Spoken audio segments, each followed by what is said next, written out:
গুম খুনের শিকার পরিবারের পাশে থাকবে বিএনপি, আশ্বস্ত করেছেন দলের চেয়ারম্যান তারেক রহমান। আওয়ামী ফ্যাসিবাদ কর্তৃক গুম, খুন ও নির্যাতনের শিকার পরিবারের সদস্যদের সাথে মতবিনিময় সভায় তিনি আশ্বাস দেন। বলেন, কৌশলের নামে গুপ্ত ও সুপ্ত রূপ ধারণ করেনি বিএনপি নেতাকর্মীরা। তারেক রহমান বলেন, গুম খুনের বিভীষিকাময় দিন শেষ হয়েছে, দুঃসময় অতিক্রম করেছে দেশ। বলেন, কোনো ষড়যন্ত্র করেই বিএনপিকে দমিয়ে রাখা যাবে না।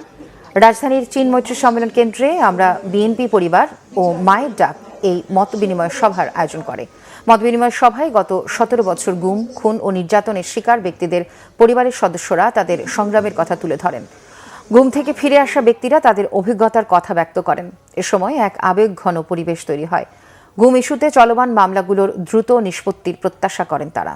দল হিসেবে সাধ্য এবং সামর্থ্যের সবটুকু নিয়ে নির্যাতিত পরিবারগুলোর পাশে দাঁড়িয়েছে আমরা বিএনপি পরিবার। বছরের পর বছর ধরে অসংখ্য গুম, খুন, অপহরণ, মিথ্যা মামলার হয়রানি, নির্যাতনের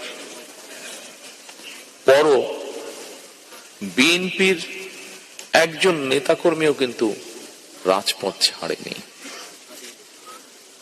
একই পরিবারের এক ভাই গুম হয়েছে, আরেক ভাই গিয়ে তার জায়গায় পরের দিন রাজপথে আন্দোলনকে আরো তীব্রতর করার প্রতিজ্ঞার শপথ নিয়ে দাঁড়িয়ে গিয়েছে।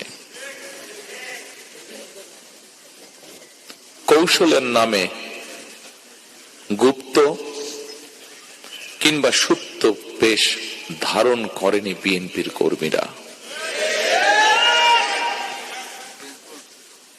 আমি বিশ্বাস করি, দৃঢ়ভাবে বিশ্বাস করি, যে দলের নেতাকর্মীরা অন্যায়ের বিরুদ্ধে এ ধরনের আপোষহীন ভূমিকা রাখতে পারে, সেই দলের বিরুদ্ধে ষড়যন্ত্র কিংবা অপপ্রচার চালিয়ে কেউ এই দলকে দমন করে রাখতে পারবে না, ইনশাআল্লাহ।